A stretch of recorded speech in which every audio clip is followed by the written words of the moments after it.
Yofi. Bezrat Hashem Yitbarach, avec l'aide de Dieu. Dans quelle page, vous savez, c'est quoi, dans quelle page c'est Yareach Haetanim 51 Top. Alors dans la page 51, Bezrat Hashem, on va donc étudier tout le passage des fêtes. Bezrat Hashem du mois de Tishri. Yareach Haetanim. Vous savez ce que ça veut dire le mot Yareach Haetanim? Le mois fort, le mois puissant. Yareach Haetanim. Le mois où tout se fait dans ce mois-ci. Et Bezrat Hashem. Alors juste avant qu'on commence à étudier et qu'on commence à parler des Kavanot, de Rosh Hashanah, de Kippour, etc., on est obligé de faire un petit rappel de la Torah pour se rappeler des points essentiels. Si vous vous rappelez, mes amis, on a commencé à étudier la Torah d'abord en parlant du premier point, le point essentiel, Yichud Haïla, Yichud Tata, savoir unifier Akadosh Baruch Hu en haut et unifier Akadosh Baruch Hu en bas. C'est-à-dire qu'il y a quelque chose de pas compréhensible dans notre vie, c'est que petit comme on est, grossier comme on est, rustre comme on est, incapable et impossible comme on est, Akadosh Baruch Hu a fait dépendre toute sa création que pour nous. S'il y a un petit vent, on a un rhume et on meurt. On n'est rien, on est moins que rien. On est vraiment moins que rien. Quand on regarde la grandeur de tout ce qu'il y a dans le monde, on est vraiment... on n'existe même pas. On nous donne la vie de 70 ans. On peut réellement rien faire dans ce monde-ci. Si tu commences quelque chose, ce sera tes enfants qui vont continuer. S'ils continuent. Le maximum que tu peux faire, c'est juste de gagner de ce que tu peux... Juste pour le il n'y a pas de tout ça. On est vraiment tout petit. Et Akadosh Baruch Hu, il nous a donné ce mérite que on a la possibilité de le glorifier. Ça veut dire il nous a donné c'est une rachmanout, c'est une miséricorde énorme qui nous a donné qu'on a la possibilité de faire bouger les cieux dans la spiritualité, même qu'on est des gens tout petits, tout bas, presque dévoriens. Et pas juste qu'on peut, Akadosh Baruch Hu demande que nous seuls le glorifions. Pour quelle raison? Parce qu'on est la création la plus sophistiquée de toutes les créations. On est un être humain, et c'est quoi la sophistication qu'il y a dans l'être humain? C'est la chorma, la sagesse, la compréhension, l'évolution, la déduction. Les autres animaux, ils ne sont pas capables de la même façon qu'un être humain, il est capable de comprendre, de dédier, d'approfondir. Les autres animaux, leur intelligence est en fonction de leur intestin. C'est-à-dire qu'ils vont être intelligents uniquement pour manger. Comme par exemple, tu vas prendre le corbeau qui est très très intelligent.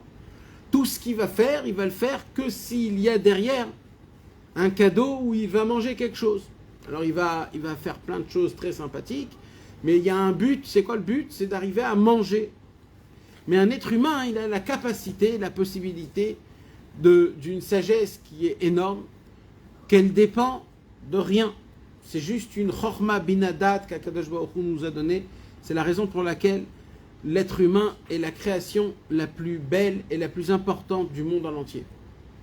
Maintenant, dans l'être humain, il y a des juifs qui se sont dit prêts pour servir Hachem. Et Akadosh Baruch Hu qui réclame que dans ce bas monde, on le glorifie. La raison pour laquelle Dieu a créé le monde, la raison pour laquelle Dieu a créé le monde et tout ce qu'il y a, c'est pour qu'on le regarde avec notre doigt et on lui dit « Zé Hachem kivinulo » c'est ce Dieu-là que j'attends.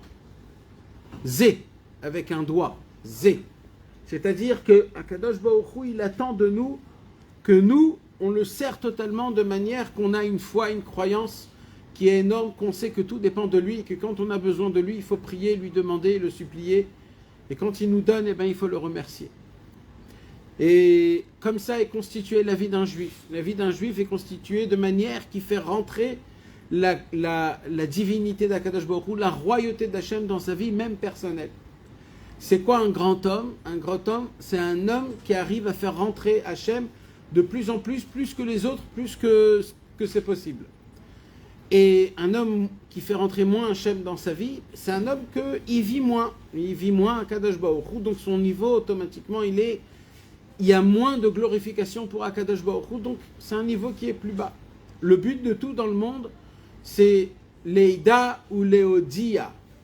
C'est de savoir, de connaître, d'être sûr, comme quoi on doit remercier, demander à Akadosh Baruch Hu tout. Maintenant, ça, c'est dans la vie. Une fois par an, il y a ce qu'on appelle l'anniversaire du monde.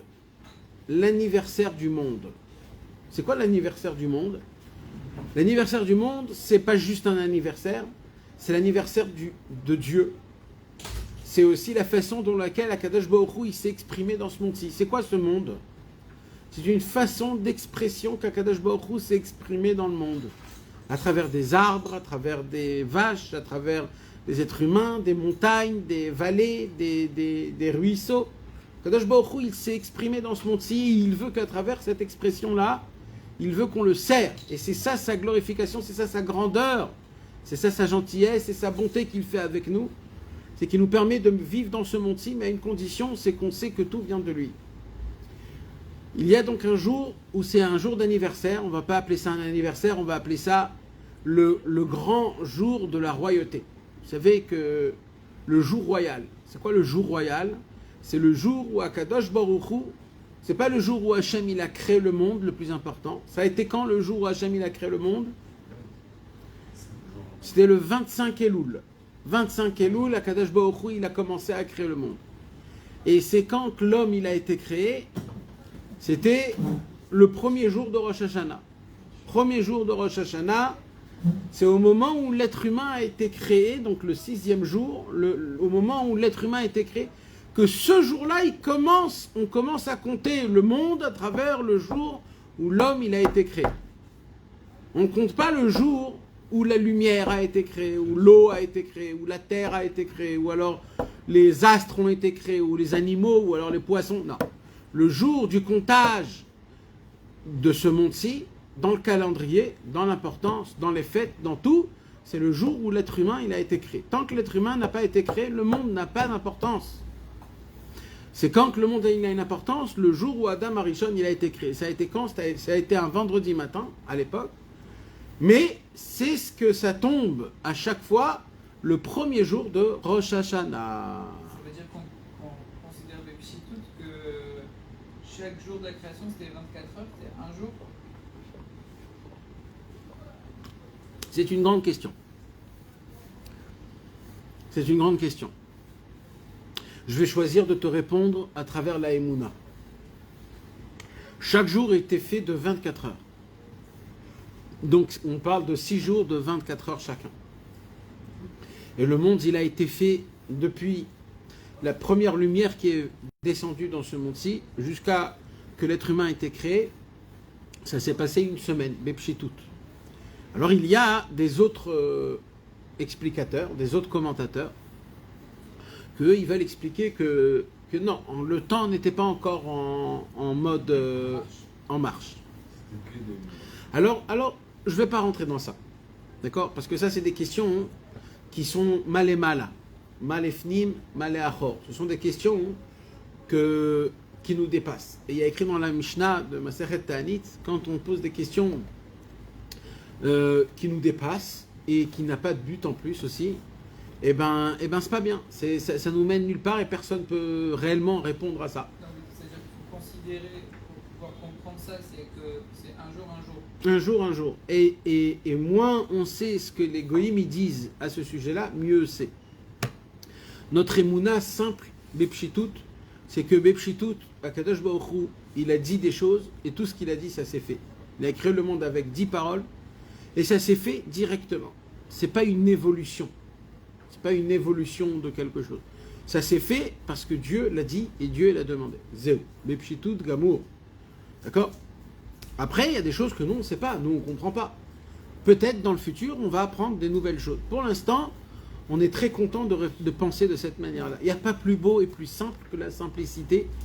Et il n'y a pas plus propre que la simplicité. Et ça, c'est la simplicité. Pshitout tout mimout. Alors, Rosh Hashanah est devenu le jour, pas juste la tête de l'année, pas juste le moment où on compte, on remet la montre du calendrier au départ. Non. Rosh Hashanah est devenu, mes amis, et ça c'est important parce que beaucoup de gens ne savent pas ça. J'ai fait attention que les gens ne savent pas ça. C'est quoi Rosh Hashanah? C'est quoi la fête de Rosh Hashanah? Beaucoup de gens, ils nous disent c'est un jour de jugement. Alors, c'est vrai que c'est un jour de jugement, mais c'est pas ça Rosh Hashanah. Dans Rosh Hashanah, il y a un jugement. Mais Rosh Hashanah, c'est pas un jugement. C'est pas qu'un jugement. Il y a beaucoup plus que ça. C'est quoi Rosh Hashanah? Et ça, mes amis, c'est important de savoir. Alors, en plus, l'absurde, c'est que la Torah, elle appelle le Rosh Hashanah Yom Zikaron, le jour du rappel. Ou alors Yom Teruah, ou alors le jour de la sonnerie du chauffard. Alors c'est quoi exactement? C'est quoi? C'est une fête de quoi exactement, Rosh Hashanah? Alors, mes amis, la Gemara, elle pose cette question dans Masechet Megillah, et elle répond à travers le Sidour, le Marzor de Rosh Hashanah. Le jour de Rosh Hashanah, mes amis, d'abord et en premier et avant tout, le plus important de tout, il faut savoir que Rosh Hashanah, par-dessus tout, c'est le grand jour, c'est le grand jour de la couronne, du couronnement. Voilà. C'est quoi Rosh Hashanah? C'est le jour du couronnement d'Akadosh Baruch Hu. Voilà. Pas autre chose. Voilà. Ne mettez pas dans la même ligne autre chose. Première question, c'est quoi Rosh Hashanah? Égale, réponse, le jour du couronnement d'Hachem. C'est qui va le couronner? C'est pas des anges, c'est pas des tzadikim, c'est des êtres humains en bas, sur terre, même pas ceux d'en haut. Ceux d'en haut, ils attendent que nous, on commence la prière en bas pour couronner Hachem. Parce que de couronner Hachem en haut, c'est facile. On voit, il n'y a que Hachem. De couronner Hachem en bas, quand tu vois qu'il y a l'argent, qu'il y a le patron, quand tu vois qu'il y a les banquiers, tu vois qu'il y a les premiers ministres, qu'il y a les casinos, etc., tu peux dire, c'est ça la couronne, c'est ça la beauté. Non. Il faut vivre en bas, il faut goûter ce qu'il y a en bas, et avec tout ça, choisir un Melech HaKadosh, le grand roi saint. Rosh Hashanah est le jour du couronnement. Ah bon? Alors on fait quoi alors? Alors il faut faire quoi? Comment on couronne Hachem, mes amis? Comment on couronne Hachem? Comment on a la possibilité de couronner Hachem? Alors, d'abord en premier, la prière. La prière. C'est quoi la prière? Depuis Rosh Hashanah jusqu'à Kippour, on va changer la prière. On va changer la prière et à chaque fois, dans certains endroits de la prière de la Hamida surtout, au lieu de dire le Dieu saint, on va appeler le roi saint. Ha'el HaKadosh, Ha'melech HaKadosh. On va rajouter Ha'melech HaMishpat. On va rajouter Zochenu Lechaim, Melech Chafetz Bachaim. Après Michamocha Varachamim, après Besefer Chaim, Urtov Lechaim. On va demander à Hachem Yitbarach de la vie. Si on demande à Hachem de la vie, ça veut dire quoi? Ça veut dire que c'est lui le patron de la vie. Et si c'est lui le patron de la vie, c'est lui le roi. Si je le demande de lui, le fait que je lui demande de lui, c'est un couronnement. C'est une sorte de couronnement. C'est qu'en fait, je lui donne les clés. Je lui dis, voilà, moi j'ai pas de possibilité de rien faire. C'est pas mon docteur qui va me donner les cachets et qui va faire que je vais être en bonne santé. C'est toi, Hachem. Donc je vais te demander la vie. Je vais te demander quoi aussi? La Parnassa. Ça veut dire quoi la Parnassa? Normalement, c'est qui le Dieu de la Parnassa en vérité? Entre nous. Le Dieu de la Parnassa, c'est qui? C'est moi personnellement, chacun. On est des dieux de Parnassa. On va aller au travail, on va ramener de l'argent. T'as pas besoin d'Hachem dans ça. Tu travailles, tu ramènes de l'argent. Tu travailles, tu ramènes de l'argent. Tu fais des combines, tu ramènes de l'argent. Tu vas à droite, à gauche. Tu travailles pas, t'as pas d'argent. Donc, c'est qui le Dieu de l'argent entre nous? On est certain que c'est nous-mêmes. Qu'est-ce qu'on va faire à Rosh Hashanah? Besefer HaChaim, Bracha Veshalom, Parnassa Tova, Ugzerot Tovot. On va demander à Hachem, on veut de la Parnassa. S'il y a un seul jour dans toute l'année où on a vraiment le droit et le devoir de demander de la Parnassa, c'est Rosh Hashanah, pas toute l'année.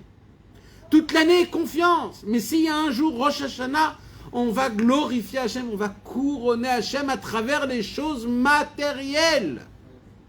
On veut des habits, on veut à manger, on veut être en bonne santé, la vie, etc. Et la Parnassa. C'est comme ça qu'on couronne Hachem. Mais bien sûr, mes amis, quand on fait ça, on le couronne en bas. Moi, je veux le couronner, pas que en bas.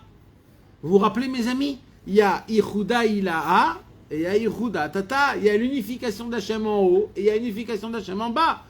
Alors, l'unification d'Hachem en bas, je sais comment ça fonctionne. Comment? Je vais lui demander de la Parnassa, de la vie, etc., etc. Quelque part, en faisant tout cela, je l'unifie en bas. Comment je l'unifie en haut? Alors, pour cela, mes amis, il y a le Ichuda Elyon, comment je le rends roi vraiment dans tous les mondes supérieurs qui me dépassent, et qui est ça le vrai devoir, c'est à travers la prière de Rosh Hashanah. La prière de Rosh Hashanah, mes amis, c'est la prière la plus importante qui existe. Voilà, sachez-le. Il y a des gens qui croient que c'est Yom Kippour. Alors oui, Yom Kippour, c'est un jour de pardon, mais c'est pas le plus important, le pardon. Le plus important, c'est la couronne de Dieu. D'abord, de faire partir, comment on dit, du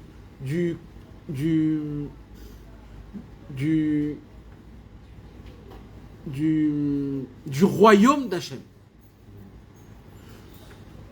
Le royaume d'Akadosh Baruch Hu, il est sur toute la planète, sur tout. J'ai la possibilité de vivre en sachant que je suis sous le royaume d'Hachem, j'ai la possibilité de le vivre sans le savoir. Le travail, c'est d'accepter, c'est de faire tout pour être sous le royaume d'Hachem en vivant dans ce monde-ci. Ça va se faire comment? Dans la prière. Dans quelle prière? Surtout la Hamida. La Gemara nous enseigne qu'on a le devoir dans la prière. Il y a deux sortes de prières. Il y a le Shacharit et il y a le Moussaf. D'accord? Shacharit, c'est quoi? C'est le moment où on va couronner Hachem de manière simple. Simple. Timloch alkol, meloch alkol haolam kulo bichvodecha. V'inase alkol haaretz biikarecha. Ve'ofa be'adar geon uzecha. Alkol yoshve tevel artzecha.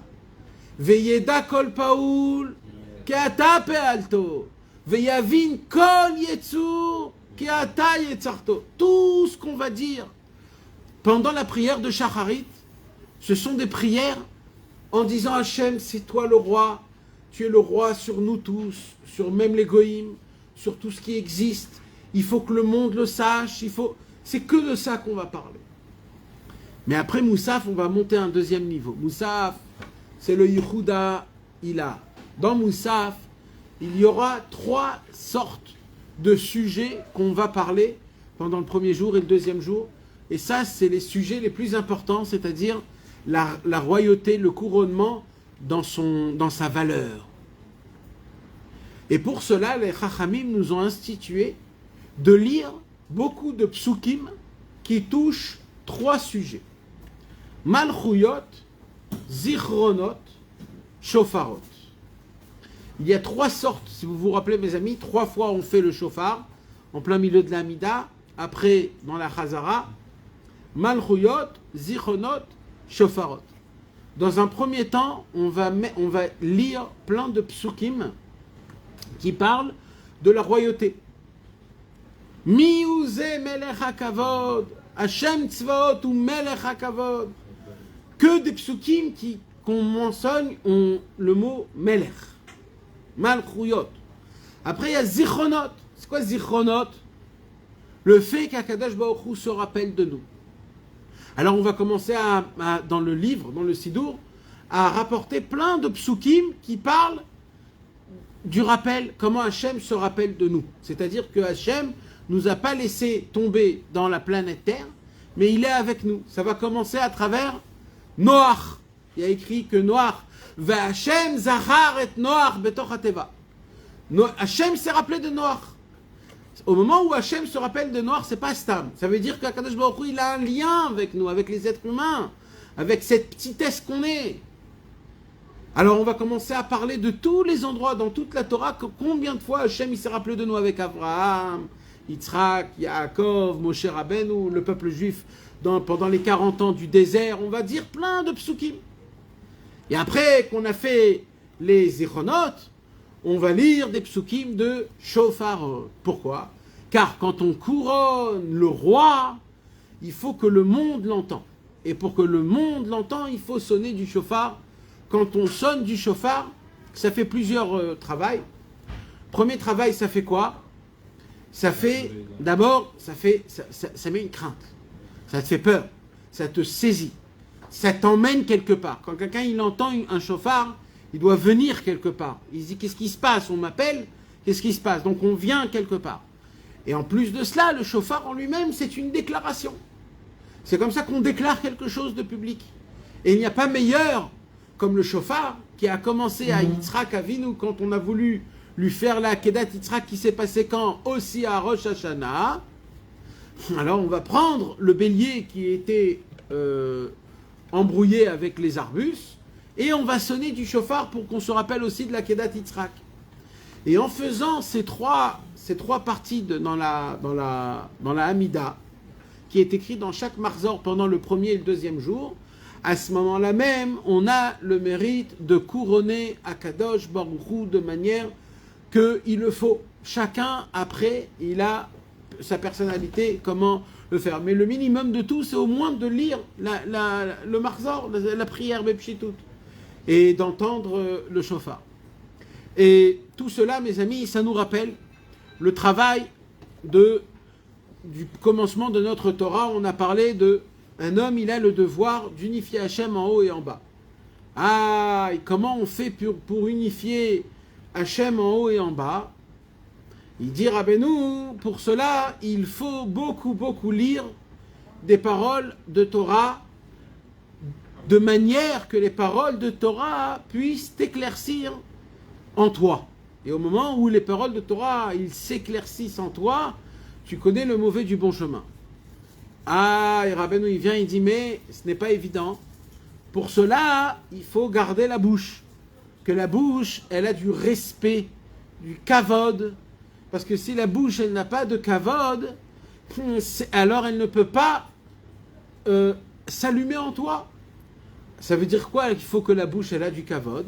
Alors il nous enseigne, Rabbeinu, c'est qu'un juif, quand il étudie la Torah, il faut qu'il essaye d'étudier la Torah de manière que ce soit les Shem Shamaim, pas pour le kavod personnel, pas pour prendre de cela de l'honneur ou alors du respect qui ne te revient pas.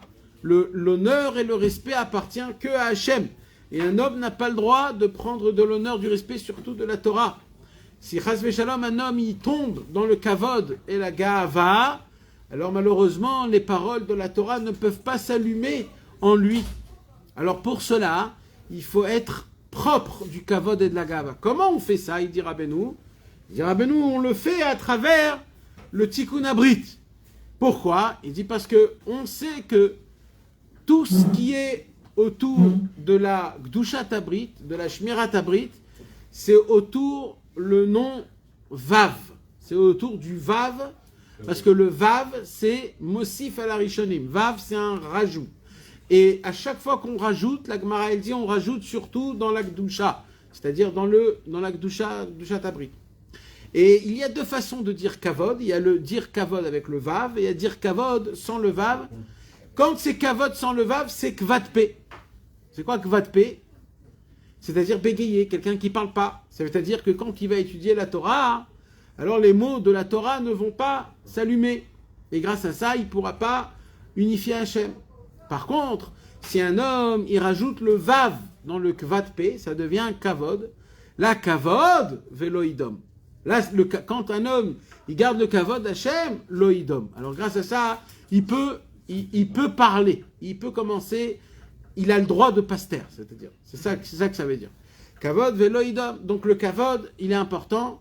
Et comment on obtient la Gdushat Abrit? En essayant de briser totalement la Gahava, car la Gahava, elle est complètement à l'opposé de la Gdushat Abrit. On ne peut pas être Kadosh dans le Brit si on a de la Gahava et si on a du Kavod.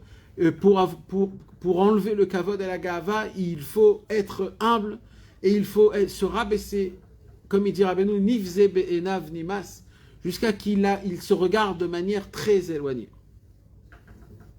Après, on a étudié, après qu'on a le kavod, et après qu'on maintient une Gdushat Abrit quelconque, Rabbeinu nous enseigne qu'il y a plusieurs sortes de Shmirat Abrit. Il y a la Shmirat Abrit de la semaine, et il y a la Shmirat Abrit de Shabbat. C'est équivaut aussi à la Parnassa. On a parlé de la Parnassa. Pourquoi? Parce que c'est quoi le Vav du kavod? Le Vav du kavod, c'est fait la Gimatria de 39. Quand on écrit Yud Ke Vav, Milouï, ça sort 39. La Mettet, c'est le Tal Bracha. C'est la, comment on a dit, la rosée. C'est la rosée qui donne de la Bracha de la Shefa. Maintenant, dans le concept de 39, il y a aussi les 39 travaux,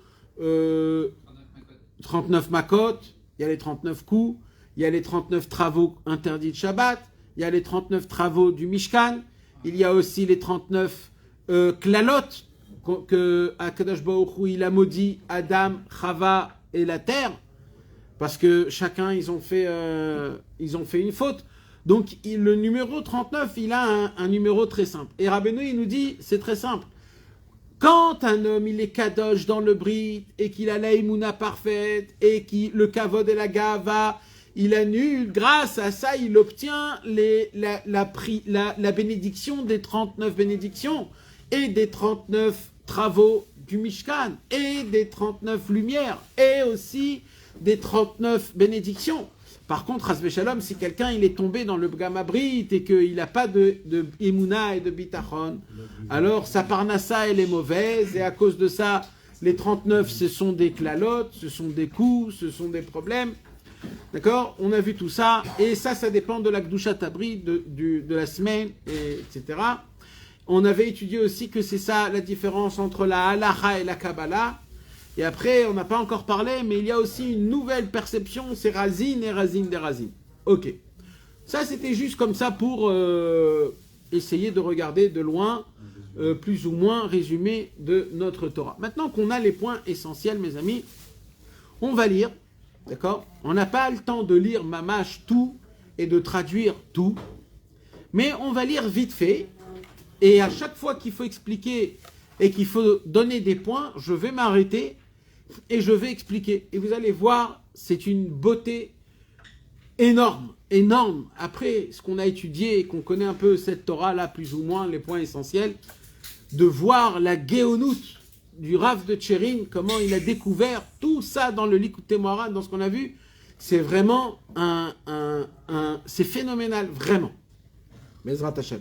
Alors, comme je vous dis, mes amis, je vais lire vite fait, bien fait.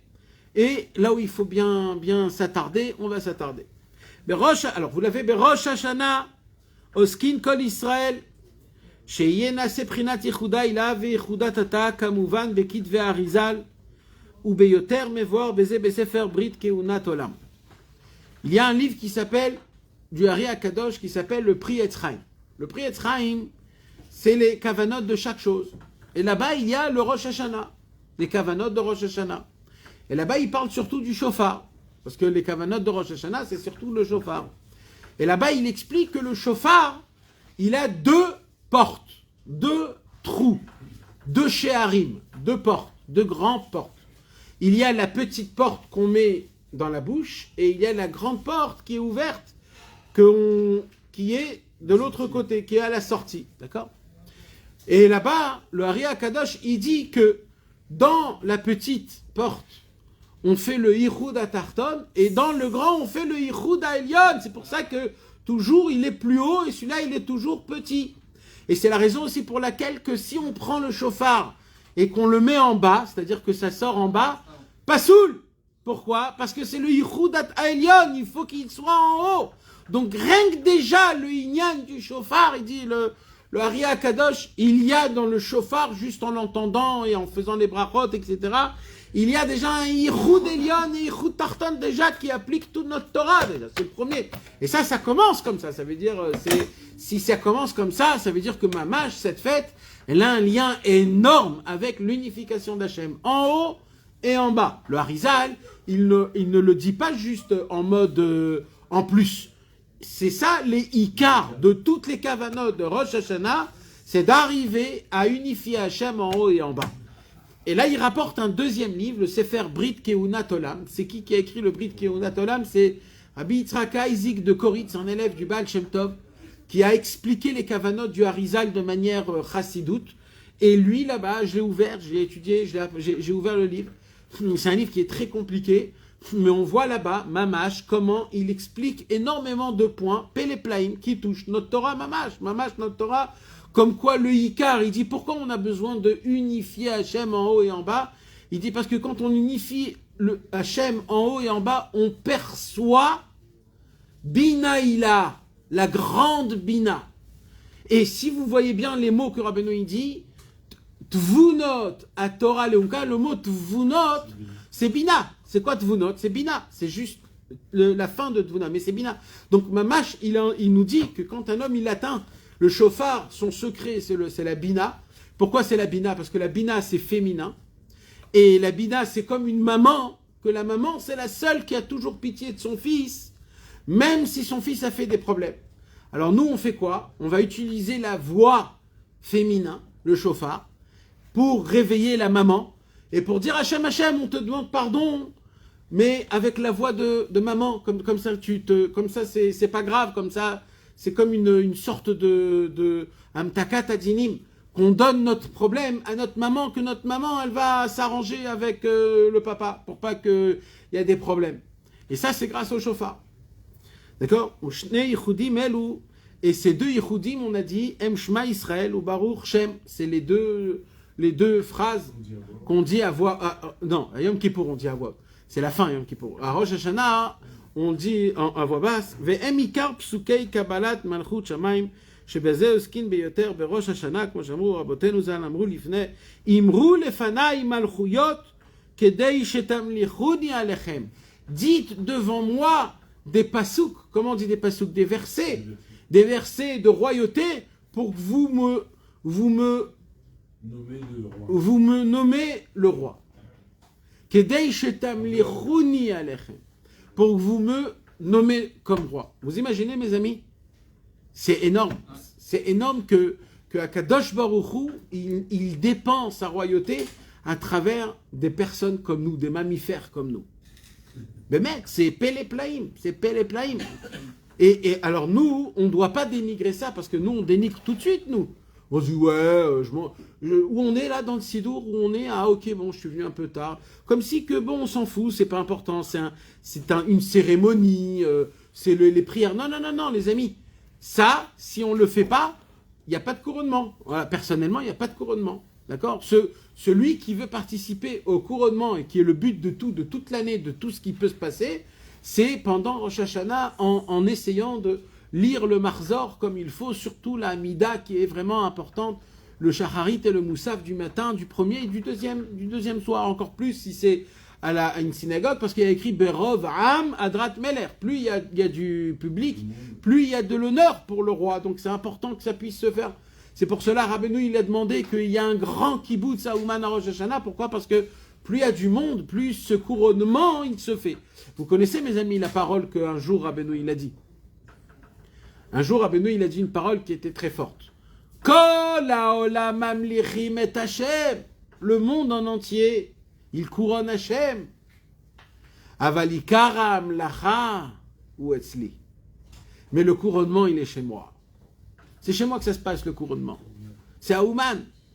Et c'est pour cela que quand on crie à Melech, on frappe des mains. Pourquoi, Ouman, on frappe beaucoup des mains pendant les prières?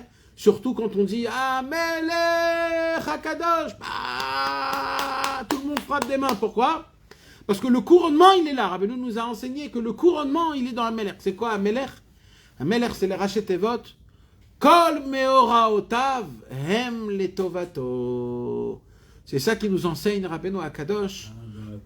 Que tout ce que Hakadosh Baruch Hu va nous décréter pendant cette année-là, c'est tout pour le bien. Il n'y a rien de mal. Mais ça, c'est qui est zoré de le ressentir? Celui qui a été présent dans le couronnement. Malheureusement, pas tout le monde est appelé au couronnement. Et il faut être zoré d'être appelé au couronnement. C'est comme quand il y a eu le couronnement du roi George en Angleterre il n'y a pas longtemps. Il y avait des gens qui étaient... ils ont reçu une carte, ils ont reçu un endroit, ils ont reçu une heure, ils ont reçu un... Et tu viens pas. Si t'as pas de carte, tu peux pas venir. On s'en fout de toi.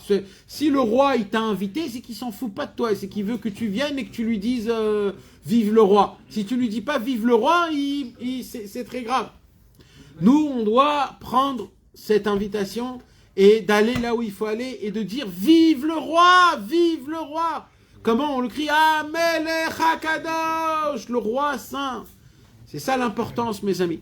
Donc, en fait, à Rosh Hashanah, l'essentiel de tout Rosh Hashanah, mes amis, c'est quoi? C'est la couronnement. Comment on dit le couronnement en hébreu?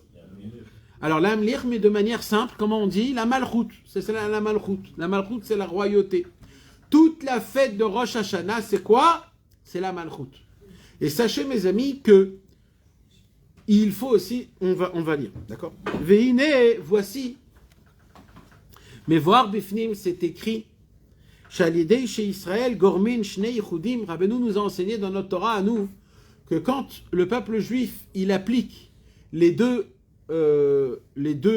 unifications en faisant Shema ou Baruch Shem Kevod, Alidei chez Nizarin, Kulam, mais ça on peut le faire que à quelle façon? Comment on peut vraiment unifier Hachem? Qu'est-ce qu'il nous a enseigné Rabbeinu? Mais Shmirat Abrit, c'est à travers la Shmirat Abrit. Hen bezivuk shel chol, en otan shezivugam meshabat le shabbat, aledeze nishlam kvod Hashem idbar bishlemut. C'est-à-dire qu'en vérité, comment on donne l'honneur royal à Hashem idbar, comment on l'honore? On peut l'honorer à Hashem qu'à travers une purification des passions sexuelles. Et il dit, le Rav de Tchirin, c'est la raison pour laquelle les êtres humains, les hommes à Rosh Hashanah, ils doivent sortir de chez eux à la maison, de ne pas être avec leurs femmes, pour avoir une shmirat abrit, pour faire le kavod à Hachem. Car le kavod de Hachem, il dépend d'une sainteté, donc d'un éloignement de sa propre femme. Donc les gens qui viennent et qui disent « Ah, Rosh Hashanah, c'est une fête, la famille... » Non, vous n'avez pas compris là. Pour honorer Hachem, le kavod, « Miouze melech ha-kavod » C'est pas Stam on dit le mot kavod, c'est le melech ha-kavod.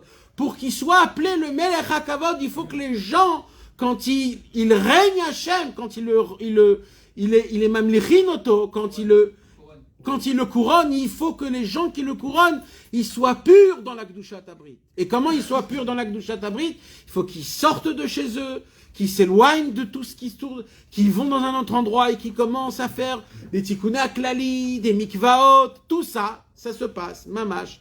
Chez Rabbeinu Hakadosh, c'est pour ça que l'importance ici, elle est très grande. C'est pas juste un inyan, c'est mamash alpi, notre Torah qu'on est en train d'étudier, la Torah Yud Aleph, que tout le inyan du kavod, il dépend de la Shmirat Abrit, et quand un homme il s'éloigne de chez lui à la maison, c'est la raison aussi pour laquelle pendant les 2 jours de Rosh Hashanah, c'est un des jours qui sont pas conseillés d'aller avec sa femme. Dans le Shulchan Aruch, il y a des jours où c'est pas conseillé, c'est pas interdit, mais c'est à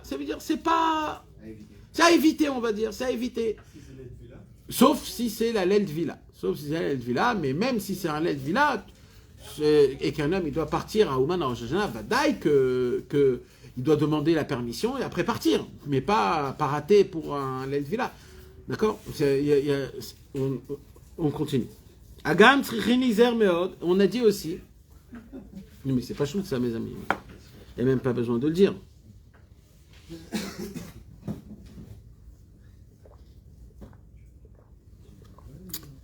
Gam tzrichin lizer. Meod, Migeout. On a dit quoi aussi? La Gava, c'est-à-dire comment on est zoré d'avoir la Gdushat Abrit. Quand on travaille l'orgueil. Donc le travail c'est quoi? Le travail c'est de rabaisser son kavod pour le kavod d'Hachem. C'est pour cela mes amis, quand un homme il sort de chez lui à la maison et qu'il va voyager à Rosh Hashanah chez le tzaddik à Emet, il fait quoi? Il laisse son kavod chez lui à la maison et il va voyager en rabaissant son kavod. Il va s'habiller avec des habits pas super propres. Il va se trimballer avec une valise que l'huile a écoulé sur tous les habits. Il va dormir dans un lit qui n'est pas du tout hygiénique pour lui. Il va d'un coup se permettre à manger dans des salles un peu sales. Qu'est-ce que c'est tout ça? Moi, je ne suis pas habitué à tout ça. Moi, je suis méticuleux, je veux que tout soit parfait, propre, avec des étiquettes. Ça, c'est pour maintenant, ça, c'est pour... Non, d'un coup, tu jettes tout, t'es là, tu t'assois, tu trucs, il pleut sur toi, sur ton sidour, tu te salis le kittel, le talit, etc., etc. C'est quoi tout ça? Faut pas s'énerver quand ça arrive. C'est top niveau, c'est top niveau quand ça arrive. Pourquoi? Parce que là, tu es en train de jeter ton kavod. Là, tu es en train de donner le kavod à Hachem. Tu es en train d'annuler toute la gava, tout ce que tu as en train d'apprendre. Pourquoi? Parce que tu es en train de te préparer pour donner le kavod à Hachem. Pour donner le kavod à Hachem, il faut être dans le bride parfait. Pour être dans le bride parfait, il faut enlever son kavod. Et là, on est en train de le faire. Vous voyez, mes amis, combien de points, combien de nékoudotes il y a, rien qu'en voyageant chez le tzaddik, même si on ne sait rien de ce qui se passe. Tout seul, il y a des choses qui se passent sans que tu le saches. C'est des choses que, sans le savoir, tu crées des mondes et des mondes. On n'a même pas commencé, hein, je continue. Valier des Nishlam Adibour. Qu'est-ce qu'on a dit? On a dit que quand un homme, il les aurait d'avoir la Gdushat Abrit, comment? Grâce à la Hanava. Alors grâce à ça, il les aurait que les paroles de la Torah qu'il sort de sa bouche, ils arrivent à s'éclaircir, à s'allumer. Alors il dit Rabbeinu, regardez comment c'est beau. C'est quoi la Malchut, mes amis? La Malchut, qu'est-ce qu'on dit dans Patach Eliyahu Hanavi Zachor Letov? Malchut, paix. Malchut, paix. Elle est où la Malchut? Elle est dans la bouche. Le Rosh Hashanah, c'est le jour de la Malchut. Il dit Rabbeinu, quand un homme, il va faire tous les tikkunim de Rosh Hashanah en voyageant chez le tzaddik, en essayant de baisser le kavod, en essayant de faire le Shema ou Baruch Shem, Yichud Elyon, Yichud Tarton. Tout ça dans le travail, tout ça dans le... Alors il va atteindre le mérite que quoi? Que Malchut P, que maintenant ce qu'il va dire dans sa bouche, ça va éclaircir dans le ciel ou dans le Marzor qu'il va lire. Parce que qu'est-ce qu'on va lire dans le Marzor, mes amis? Vous savez que la prière la plus longue de toute l'année, c'est quoi la prière la plus longue de toute l'année? C'est celle de Rosh Hashanah. C'est la première fois où tu vas pas prier. C'est pas de la prière. C'est quoi la prière de Rosh Hashanah? C'est de la Torah. C'est des psukim de la Torah. Ça veut dire, dans la prière, tu vas appliquer de la Torah. Tu vas lire beaucoup de psukim de Torah. Et il dit le Rav de Tchirin, c'est pas un chidouche ça? Normalement, dans les prières, on mentionne des psukim de prière, de miséricorde, de supplication, de demande. Là, on va donner des psukim, aucun rapport à la prière, juste malchuyot, zichonot, shofarot. Alors il dit Rabbeinu, c'est ça ce que Rabbeinu dit dans la Torah Yudbet, quand un homme il lit beaucoup la Torah, alors les paroles de la Torah ils vont s'allumer en lui. Quand un homme il va prier la prière de Rosh Hashanah, que la prière de Rosh Hashanah ce n'est pas une prière mais ce sont des psukim dans la Torah. Quand tu vas lire beaucoup ces psukim de la Torah parce que c'est le seul jour de toute l'année que tu lis autant de psukim dans une amida, grâce à ça il va se faire le malchut P. Tu seras apte à couronner Akadosh Baruch Hu en lisant la Hamida de Rosh Hashanah du premier et du deuxième jour. C'est la seule prière où on mentionne autant de paroles de Torah, car le tikkun le plus grand, c'est que quand on lit la Torah, les paroles de la Torah, ils s'allument en nous. Donc là, mamash, on voit que le premier concept à peine dans la prière de Rosh Hashanah, dans le voyage chez le tzaddik, il y a déjà toute la Torah qu'on a étudiée à ce sujet-là. Veine, voici, il dit le Rav de Tchéri. Rosh Hashanah, ou Yom Rishon la Aseret Yemei Tshuva. Rosh Hashanah, c'est le premier jour des 10 jours de pénitence. Alors vous savez mes amis, Ve'az anu oskim bebinyan amalchut shuprinat adibur ameir. Et c'est quoi notre travail spirituellement en vérité, il dit le Harizal. C'est quoi ce qui se passe à Rosh Hashanah?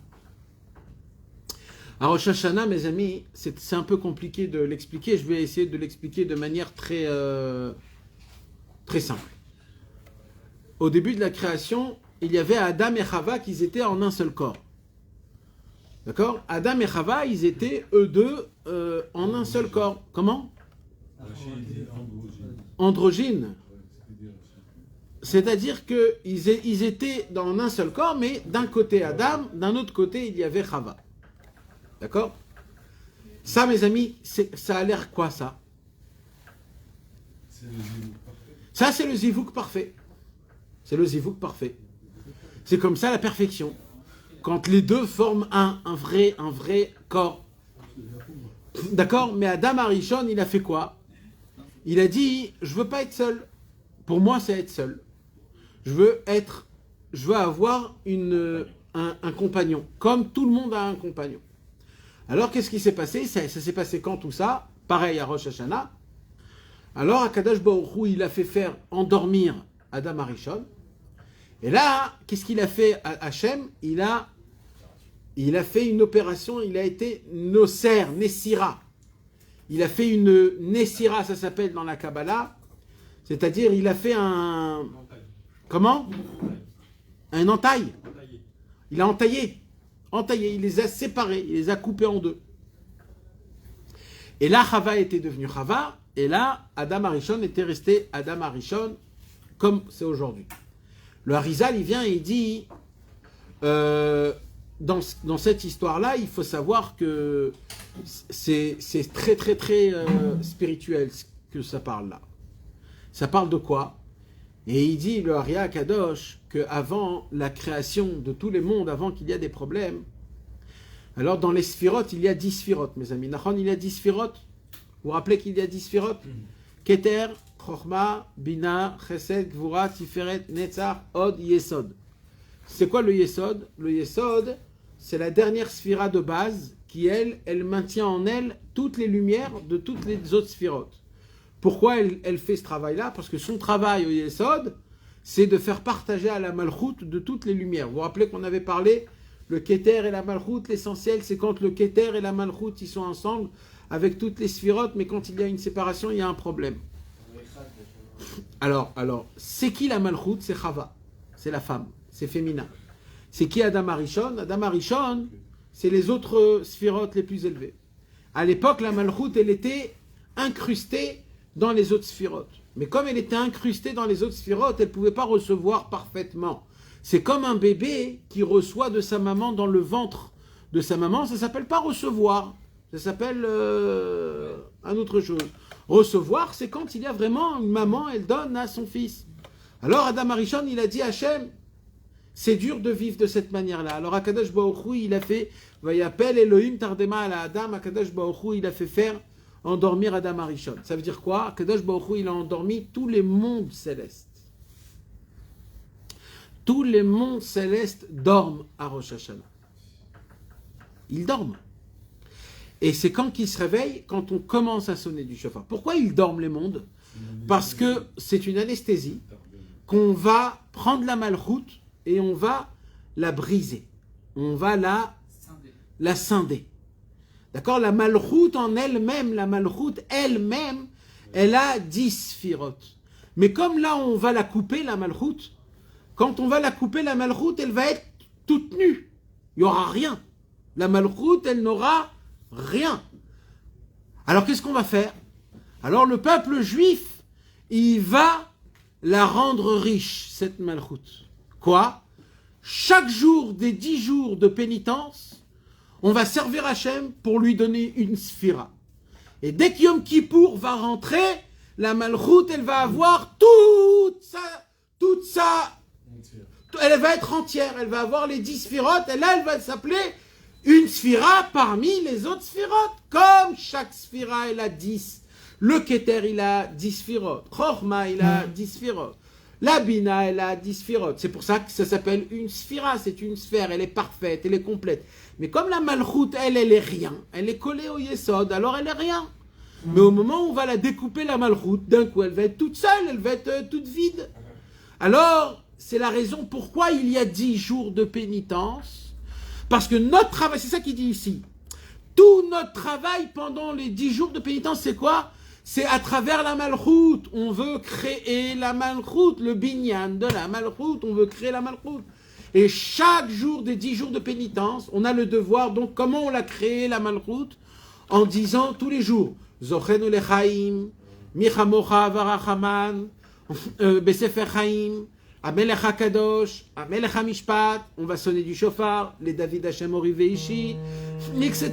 Tout ce qu'on va faire, tout ce cours de pénitence, la tchouva, tfila, tzedaka, les kaparot, le mikvé, tout ce qu'un homme y fait, il rajoute dans la malchut pour que la malchut, elle puisse être parfaite. Parfait. D'accord? Et comme on a vu que... Alors c'est ça qu'il va dire ici. Vine Rosh Hashanah ou Yom Arishon Naseret Yom Teshuvah Ve'azanu skin bebinyan ha-malchut. Et il dit Rabbeinu, ok, le Hari il dit la malchut. C'est quoi la malchut en fait? Comment moi je construis la malchut? Alors il dit Rabbeinu, Shehu bechinat hadibur hameir. En fait, quand on parle de la malchut, on parle de quoi? On parle de la parole. Ça veut dire que... Qui est clair, ça veut dire quoi? Ça veut dire que le travail de toute l'année, c'est-à-dire ce travail, il est surtout quand, à Rosh Hashanah, là où on construit la malchut, là où on construit la bouche, là où on construit le fait que quand un homme, il va étudier la Torah, pendant toute l'année plus tard après, grâce à ça, ça va faire en sorte que toutes les paroles de la Torah vont s'éclaircir.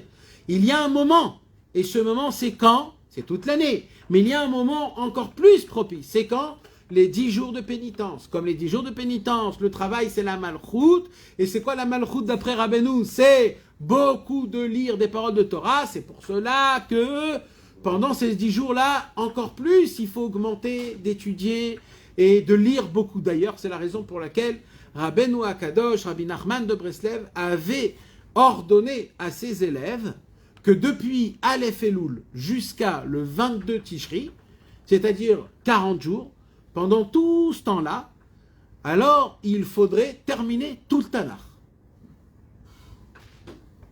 Tout le Tanakh. Pas l'étudier. Le lire. Chut. Le lire de A jusqu'à Z. Hein? ça prend 1h30 par jour. 1h30 par jour, si quelqu'un il lit vite. Torah, Nevim, Ketuvim, tous les jours, 1h30. À peu près 22 pages dans les grands Tanakh normales. C'est à peu près 22 pages. Alors, des fois, ça passe très vite. Quand c'est Chumash Dvarim, quand c'est Bereshit Shemot, quand c'est les Tehilim. Et il y a des fois où ça prend des heures quand tu es dans les Irmia, Yeshaya, Daniel, etc. Tu peux mettre 5 heures pour lire ce qu'il faut. Pourquoi? Parce que c'est... Mais pourquoi Rabbeinu il nous a demandé de faire ça? Parce que tu t'imagines la quantité de Torah que tu vas lire dans ta bouche. Quel tikkun la malchut elle va recevoir pendant les 10 jours de pénitence quand tu as appliqué en toi tout le Tanakh. C'est énorme. C'est pour ça que Rabbeinu donc il nous a ordonné donc de lire le Tanakh pendant tout pendant ce temps-là. Hein? De Aleph Elul jusqu'à Simchat Torah. Mitpanelin arbe alit galut malchuto gvodo itbarach. Et c'est la raison pour laquelle notre travail, c'est quoi? Notre travail, c'est donc de construire la malchut. C'est pour cela, c'est pour cela qu'on va l'appeler maintenant Amelech HaKadosh. On va l'appeler Akadosh Baruch Hu, le roi. Bechinat Akavod, Bechinat Mizeh. Et c'est marrant, il dit le Rav de Tchérim. Pourquoi il dit que c'est marrant? Il dit parce que le Amelech HaKadosh, c'est une chose. Mais c'est fou que le même Melech HaKadosh, on l'appelle Miouzé Melech HaKavod. Ça veut dire, comment on est zoré de le rendre Melech à travers le Kadosh. C'est quoi le Kadosh? c'est la brite. On a dit. D'accord, le brite, mes amis. Comment on peut couronner Hachem? Comment on couronne Hachem? À travers le kavod. Comment on est zoché du kavod? À travers la Gdushat Abrit.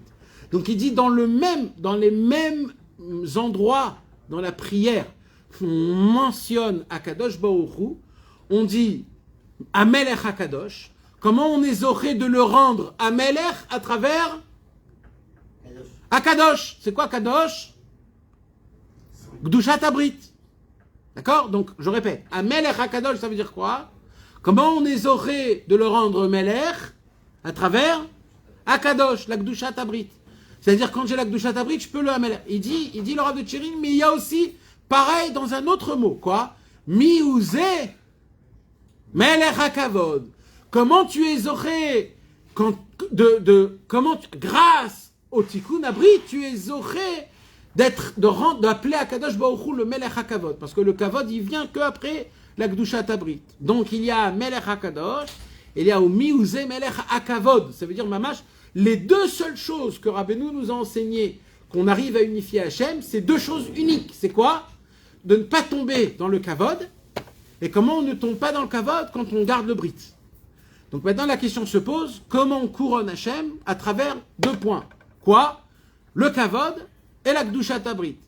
Comme par hasard dans la prière, on retrouve Akadosh Baruch Hu, Amelech HaKadosh dans le Gdushat Abrit, Miouze Melech HaKavod, que même ça dépend du Melech HaKavod. Donc on voit mamash les deux points essentiels que Rabbeinu nous a parlé ici.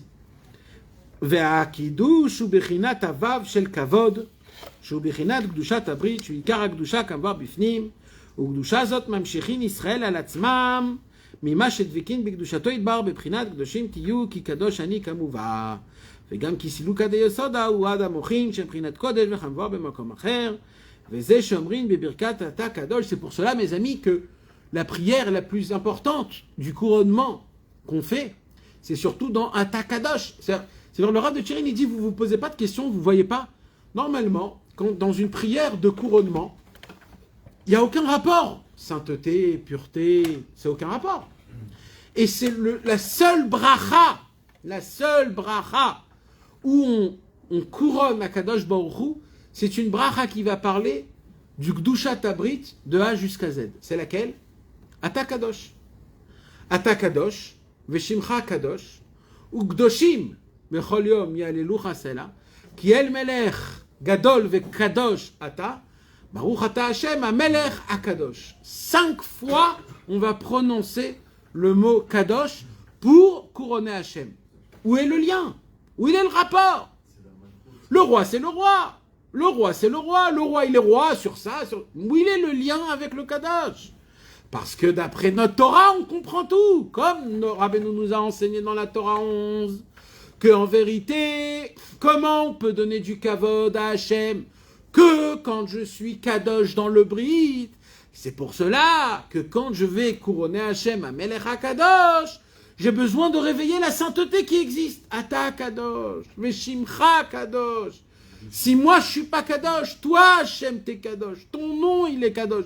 Et c'est qui va te couronner? Ukdoshim bechol yom ya'alelu chaza. C'est que des gens qui sont Kadosh dans le Brit, qui peuvent l'alotra, te louer, te donner la couronne.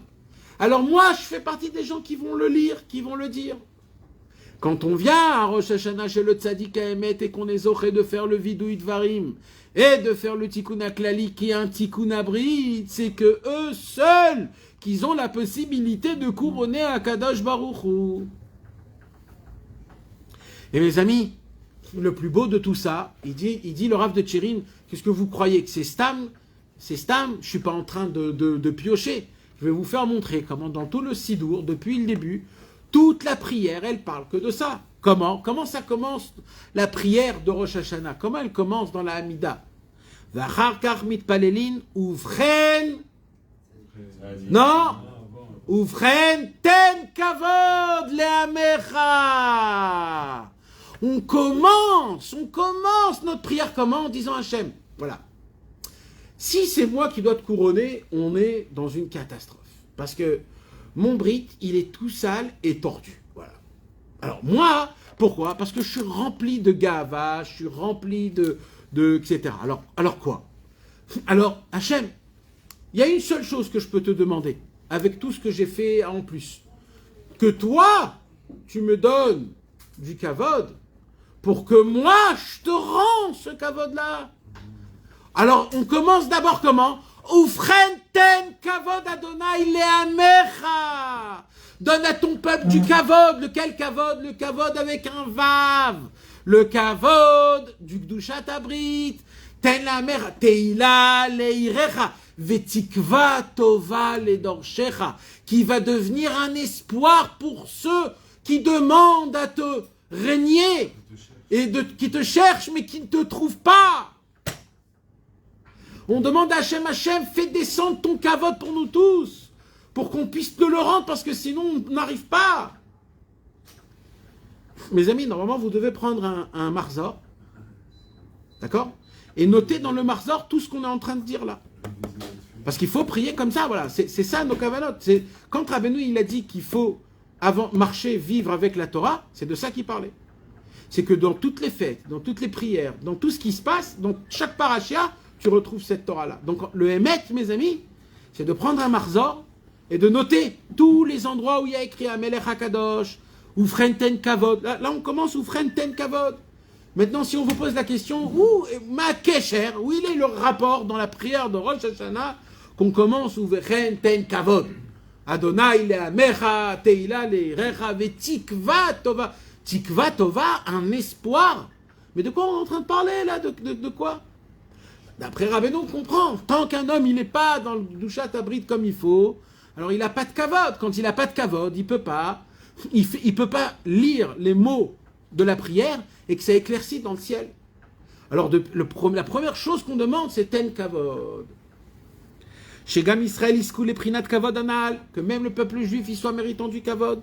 Vezet teila le recha, teila bechinat dibour. כמבואר בפנים, ותקווה טובה וכולי, זה כנגד בחינת יצירה ועשייה שמבחינת תיק לאותיות ו' ה'. כמבואר בכוונות, זה בחינת ייחודת התא, בחינת מתת, המקנן ביצירה, ועל ייחוד זה צריכים להתפלל ביותר, כי לא אבוא בעיר אז בקרבך הקדוש, כמו שאמרו רבותינו, וכמובן גם בפנים, כשנשאו דשאים וכולי וכולי וכולי וכולי. וזה, et ça maintenant on avance. Qu'est-ce qu'il vient après? Ufren ten kavod. Ufren tzadike mero ve'ismechu ve'sharim yalozu v'achsidimer namerina yagilu v'achsidimerina merina yagilu Ufren tzadike mero ve'ismechu ve'sharim yalozu v'achsidimerina merina yagilu. Alors il dit Rabbeinu, quand on commence Uvechen ten kavod, alors on fait quoi? On est aurait du kavod. Quand on a du kavod, alors on a quoi? Quand on a le vrai kavod, c'est-à-dire on a de la hanava et que le kavod il est que pour Hachem, alors grâce à ça on devient des Gdoshé Abrit. Donc comment ça s'appelle un homme qui est kadosh dans le Brit?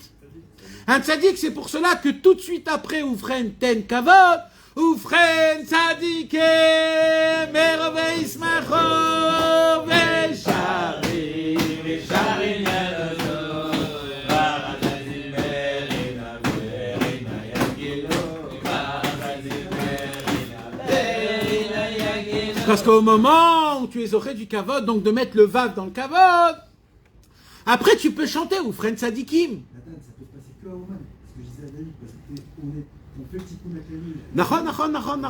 Ça peut se passer que chez le tzaddik à Emet Behemet. Tzaddik manhu, il pose la question, Denatar Brit, c'est qui le tzaddik? C'est celui qui garde son Brit. Comme on a demandé juste avant Ufren tzadikim, on a demandé Ufren ten kavod, alors maintenant on peut chanter Ufren tzadikim. Après, c'est quoi après Ufren tzadikim après? Vetimlor atau Adonai levadecha al kol maasecha.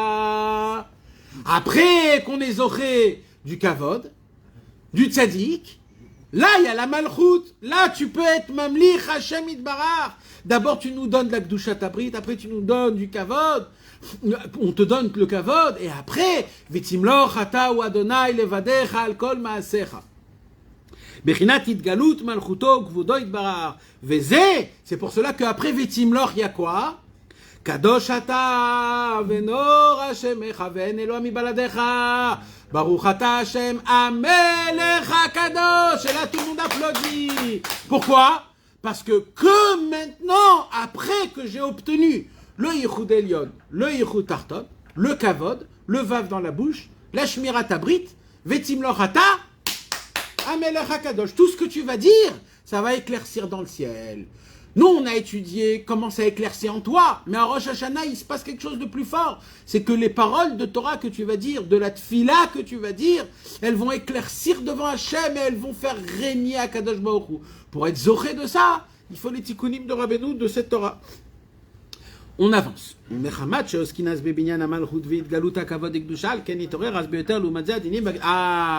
Adinim va kitrugim. Mais comme, mes amis, c'est quand même un jour de la malchoute. Et la malchoute, c'est connu que la malchoute, c'est un peu de la royauté. La royauté, c'est quoi? C'est tranchant, c'est des dinim, c'est des kitrugim. C'est normal, c'est la justice. Alors c'est un jour où il y a malheureusement des accusateurs qui se réveillent. Et c'est qui ces accusateurs? Ce n'est pas des accusateurs qui vont rapporter nos fautes. Non. Ça, des accusateurs qui rapportent nos fautes, ça c'est tous les jours. C'est quoi les accusateurs de Rosh Hashanah, les amis? Les gens, ils ne savent pas ça aussi. C'est quoi les accusateurs de Rosh Hashanah? C'est une seule accusation, une seule et unique. C'est quoi? Qu'on n'a pas fait régner Hachem et qu'on a fait régner nous-mêmes. Comment ça s'appelle? Nimrod Bemalchut, comment ça s'appelle? Merida Bamalchut. Pas une rébellion. Merida Bamalchut, c'est que je préfère me régner moi-même que le roi Hachem Itbarach. Comment je me fais régner moi-même? Quand tu as envie de dormir plus tard, quand tu as envie de goûter plein de manger, de voir des femmes, de faire des choses, comment ça s'appelle, la sensation personnelle, l'ego, c'est comme tu as dit, c'est la gava. Alors en haut là-bas, ils vont pas dire il s'est réveillé tard. Non, c'est pas comme ça qu'ils vont dire. Ils vont dire il ne t'a pas régné ce matin. Tout va se faire à travers la malchut d'Ikdusha. Alors comment on fait? Alors il dit si c'est comme ça, nous on a une comment ça se passe? Alors Alken itorer ras bioter leumat ze dinim ikitrugim mima shepagmu b'malchut d'Ikdusha vaikar, et l'essentiel de l'accusation qu'il y a dans le ciel. Alors écoutez les amis. Il y a une seule accusation dans le ciel sur nous, une seule, voilà, une seule, pas deux, pas trois, pas quatre, pas 10, une seule. Une seule accusation qu'on va nous accuser. Maintenant, cette accusation, elle va peser, chacun elle va peser comme... mais c'est qu'une seule, et c'est que ça le problème. C'est quoi? Aliédé à Geout va redifa achar hakavod.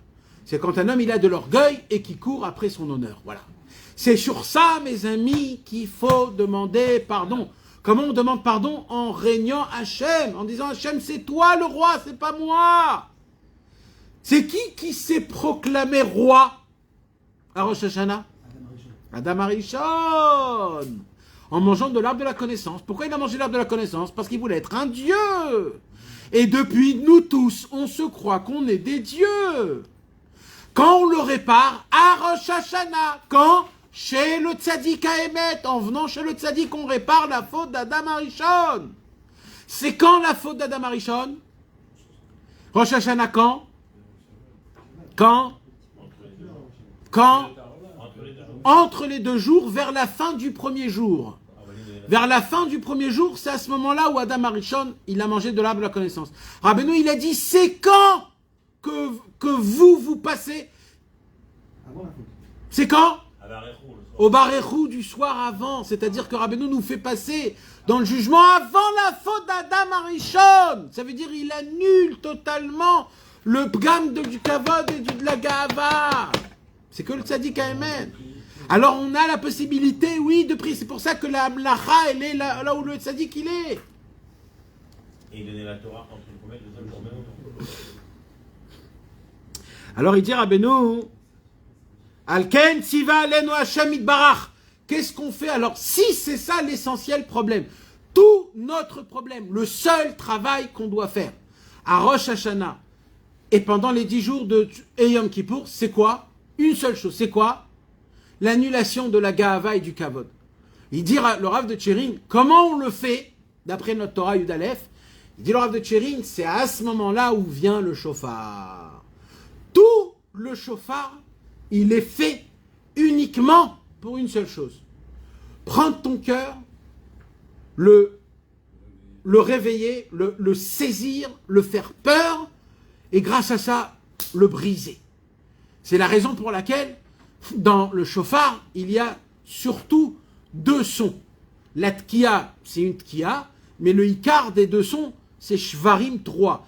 Shvarim, il vient du mot shavour. Le travail de shvarim, c'est de prendre ta gava, mais l'éclater. À chaque fois qu'on entend le shofar, il faut être mechaven, mes amis. Il faut l'écrire, c'est dans le Marzor. Écrivez ça. La kavana du shofar, c'est quoi?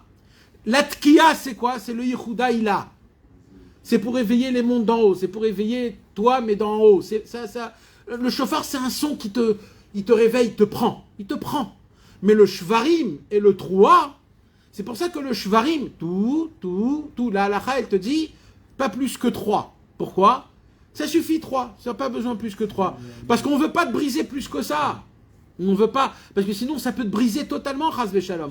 Alors on veut juste un tout petit peu, le minimum, c'est quoi? C'est 3 sons finis tout de suite. Après c'est teroua. Alors il dit le Rav de Tchérin, Alken Tziva Alenu Hashem Itbarach, Litkwa Beshofar, de sonner dans le shofar, chez Betivo, la nature du shofar, Leachrid Leva Adam, ou Leachnia Gavato, c'est de réveiller le corps humain et de rabaisser sa gava, son orgueil, sa personnalité. Mais c'est ça la raison pour laquelle on appelle le Rosh Hashanah Yom Teruah. C'est-à-dire que le Rosh Hashanah, tout le nom de Rosh Hashanah, il est autour du son du shofar. Ki Teruah, ibechinat bitul ou shvirat agava. Teruah, on l'a étudié dans la Torah numéro 10, l'avant-dernière Torah, si vous vous rappelez. Teruah, Prinat Yaakov, on avait lu, si vous vous rappelez du Teruah, Torah Aïn. Dans le mot Teruah, il y a Torah Aïn. Alors tout ça, c'est quoi? Il dit Rabbeinu, il dit le Rav de Tchérin, Ki Teruah ou Bechinat Bitul ou Shvirat Agava, comme voir Bemamar Mishpatim Siman Yud, Valken Teruah Bechinat Yaakov, Shuprinat Ekev Anava Irat Hashem. Teruah, ça vient de qui? De Yaakov. Comme ça, on avait étudié dans la Torah 10. Et c'est quoi Yaakov, mes amis? Il a été appelé Yaakov pour quelle raison? Parce qu'il a attrapé le talon de Esav. Yaakov qui vient du mot Ekev. Ekev veut dire Ekev Anava Irat Adonai. Ekev, c'est la Anava. La Anava, c'est la Gdusha. Quand il y a la Gdusha, il y a le Kavod Hashem. Et grâce à ça, tout se met en place. Donc, vous comprenez, mes amis, là, comment tout s'attache ou c'est des mots en l'air pour vous? C'est dommage, il faut mettre un... Et c'est quoi le Inyan de Yaakov, mes amis? Yaakov, c'est le seul qui a réparé les 2 Ichoudim. Les 2 Ichoudim avant de mourir. Quand il a amené ses enfants, alors il a dit, oulala, je vois que la Shrina, elle est partie, qu'est-ce qui se passe? Qu'est-ce qu'ils ont dit les tribus?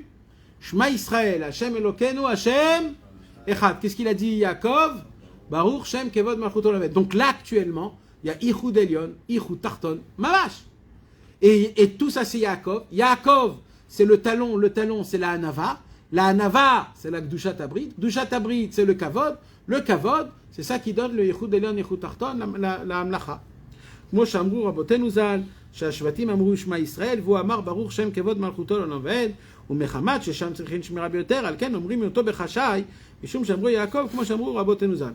Mais Shamru Rabotenu Zal, chez Teruah, les Chachamim, ils nous ont enseigné que le mot Yom Teruah, c'est quoi Yom Teruah? Le jour de la sonnerie. Comme ça on dit la sonnerie? Ou de la trompette?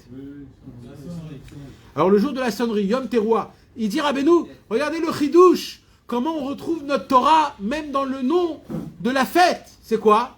Dans le mot Teruah, il y a le mot Torah Aïn. C'est quoi Torah Aïn? Aïn, on a dit c'est quoi? C'est 70. 70, c'est quoi? C'est Sod. Sod, c'est les secrets. Et tout le but de cette Torah, c'est quoi? Tvunot Torah le'umka. C'est pour atteindre les Tvunot Torah, les racines des racines. C'est tout le Yom Teruah. Imaginez-vous, il dit le Rav de Tchirin, regardez comment règne dans cette Torah. Oui, Nahon. La racine de tout. Bechinat Hashivim Panim la Torah, on a dit c'est les 70 facettes de la Torah.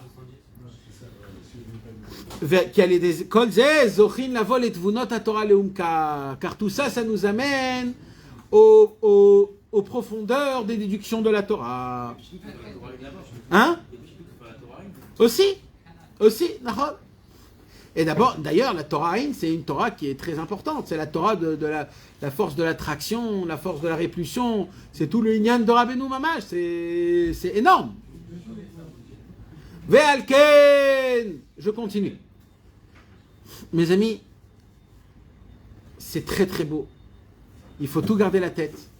Parce que Béhémet, comme il y a des kavanotes du Hari Akadosh, là on est en train d'étudier les kavanotes de Rabbeinu al Torah Yudalef. C'est énorme, c'est énorme. Si on serait baki dans tout ce qu'on a étudié jusqu'à maintenant, on aurait vu tout commencer énormément beau. Je continue. Valken tokin beshofar. Pourquoi? Shemer Ramez al bina. Parce que le shofar c'est la bina. C'est connu que la shofar. Pourquoi c'est la bina? La bina c'est féminin. Féminin c'est quoi? C'est une maman, comme on a dit tout à l'heure. Et c'est quoi le son du shofar? C'est surtout un son qu'une maman elle fait avec son enfant. Quand elle veut parler à son enfant, alors elle parle 3 sortes de sons. Kia, Shvarim, 3. Au début, elle appelle son enfant. Après, quand elle veut pas, elle dit allez, s'il te plaît, mon fils, viens, allez. C'est comme Shvarim. 3, c'est cette façon, c'est des façons de comment une maman elle appelle. Et nous, on veut utiliser cette façon-là avec Hachem. On veut qu'Hachem il nous prend. Aïnou kanal ou mechama, j'ai trinezé levaté la gava ou letaken gamabrit alken tiknu raboten uza litkwa Shvarim ou 3. Il dit Rabbeinu, il y a 3 sortes de sonneries. Il y a la sonnerie simple qui a Shvarim, celle qui est triplée, et il y a 3 qui est plusieurs fois. Alors il dit Rabbeinu, pourquoi ça suffit pas juste Tkia? Pourquoi on a besoin aussi de Shvarim et de 3? Alors il dit non, c'est important, pourquoi? Il dit Alken tiknu rabotenu litkwa Shvarim, le Chachamim nous a enseigné de sonner la deuxième sonnerie, ou 3, ou Shvarim, ou Keneged bitul hagava. Shvarim, la deuxième sonnerie, elle est équivoque. Shvarim ou 3, Shvarim Keneged bitul hagava. Elle brise la gava. Shvarim, la kavana de Shvarim, c'est quoi? Elle brise la gava. Bebechinat, comme c'est écrit dans un pasouk, Lifnei shever igba lev ish. C'est-à-dire que tant qu'il n'y a pas Shvarim, alors le cœur d'un homme, il est haut, donc il n'est pas rabaissé, donc il est rempli de gava. Après qu'il y a Shvarim, alors il est rabaissé. Vechen lifnei shever gaon. Ou 3, et c'est quoi la troisième sonnerie? 3, où il y a loulé yalil. Ce sont des yaloulé yalil. C'est quoi yaloulé yalil? Yalil, yalil, yalil. Yalil, yalil, yalil. Yalil, yalil, yalil. C'est les musiques pas de languissement, d'amertume, de pleurs, de lamentation, comment on peut dire? Aidez-moi les amis. Yelala. Des gémissements, comme ce que les Arabes ils aiment entendre. Surtout. Et Rabbeinu, il dit que la racine de ce genre de chant, ça vient directement de la femme du Yetzer Hara, que la femme du Yetzer Hara, elle s'appelle la même connotation que Yaloul et Yalil. Et c'est pour cela que, c'est quoi la femme du Yetzer Hara? C'est elle qui est Acharaït à tous les Pgam Abrit. Il y a écrit que elle se tient où? Elle est sous la couette. Elle est sous la couette. Et elle attend qu'il y a des gouttes qui tombent en vin pour les prendre pour elle, pour que ce soit ses propres enfants. Alors, il dit Rabbeinu, donc on voit que dans le shofar, il y a la réparation de la gava et il y a la réparation du tikkun abrit. La réparation du gava et du kavod, de la gava et de la hanava, c'est quoi? C'est dans Shvarim. Et dans Teruah, tu brises le tikkun abrit, tu brises le Yelala, et grâce à ça, tu es zoré du Tikkun Abrit. Et après qu'il y a ça, tu sonnes Tkiya. Là, le son, il est parfait. Ouh, il est parfait, pourquoi? Parce que après que tu as fait le Tikkun du Kavod et de la Gava, c'était fini. Ah, tu vas me poser la question, alors c'est quoi le premier son? Parce que le premier son aussi, il est parfait. Naran ou pas? Oui ou pas? Au début, tout va bien. Mais on a dit que la réparation, elle se fait d'abord à travers Shvarim 3 et après Tkiya. Après qu'il y a Shvarim, il y a 3. Shvarim, ça enlève la Gahava, 3, le Gamabrit. Et là, après, tu peux faire Tkiya. Mais la question que je pose, c'est, mais même avant, il y a Tkiya. Alors la réponse, elle est simple. La première Tkiya, c'est de Yehudaïla. Il n'y a pas besoin de réparer, c'est en haut, c'est parfait. Mais à tout de suite, après la première, tu descends Yehuda Tata. Et là, quand on descend en bas, ça sent mauvais. Il faut faire un seder. Il faut faire un ménage. Comment? Shvarim, 3, Tkiya. Keneged Gamabrit, Sheba Meaklipa, Shenikret Lilith, Mipnei, Shemeyalelet Kamuva. Je continue. Veze Bechinat Malchuyot, Keneged Bechinat Akavod. Ah, on a dit qu'il y a 3 sortes de psukim dans la prière. Malchuyot, Zichronot, Shofarot. On a expliqué déjà c'est quoi les 3. Vous vous rappelez mes amis? Alors pourquoi on a besoin des 3? Il dit le Rav de Tchérin pour la même raison. D'abord on a besoin de Tikkun Abrit, après on a besoin de la Gava, et après on peut couronner Hachem. Alors il va expliquer. Veze Bechinat Malchuyot, c'est quoi les Malchuyot? Pourquoi on dit des psukim de Malchut? Keneged Bechinat Akavod, parce que la Malchut c'est le Kavod. Donc d'abord on va réparer toute la Gava qu'on a, on va la rendre à Hachem le Kavod. Zichronot, Keneged Bechinat Gdushat Abrit. Tous les psukim de Zichronot qu'on va demander à Hachem, qui se rappellent de nous, ça répare tout le Gamabrit. Ve'alken matrilin bepsuke noir. Et la preuve de cela, c'est qu'on commence dans le pasuk de Noach. Vaïskor Elohim et Noach. Que Dieu il s'est rappelé. Là, qu'est-ce qui s'est passé, mes amis? Dans la Teva, Noach, il n'était pas avec sa femme et ses enfants. Il n'était pas allé, ni sa femme et ni ses enfants, ils sont allés avec leur femme. Vous vous rappelez, les amis? Oui. Noach n'avait pas le droit d'être avec sa femme tout le jour où il était sous l'arche. Naran ou pas? Et après qu'il est sorti de l'arche, qu'est-ce qu'il a fait? Il a bu de la vigne, et après il est tombé, il s'est fait faire tomber dans le Gamabrit. Donc la première réparation du Tikkun Abrit, ça se fait à travers le rappel de Noach, quand Hachem il s'est rappelé de Noach. Donc c'est Zichronot, Malchuyot, c'est le Kavod, le rendre le Kavod à Hachem. Zichronot, c'est le Tikkun Abrit. Shofarot, em keneged bina, bechinat vunot Torah leumka. En vérité, il dit Rabbeinu, vous savez ce que c'est Shofarot? Shofarot, c'est en vérité, c'est ça le son, la musique de la déduction profonde de la Torah.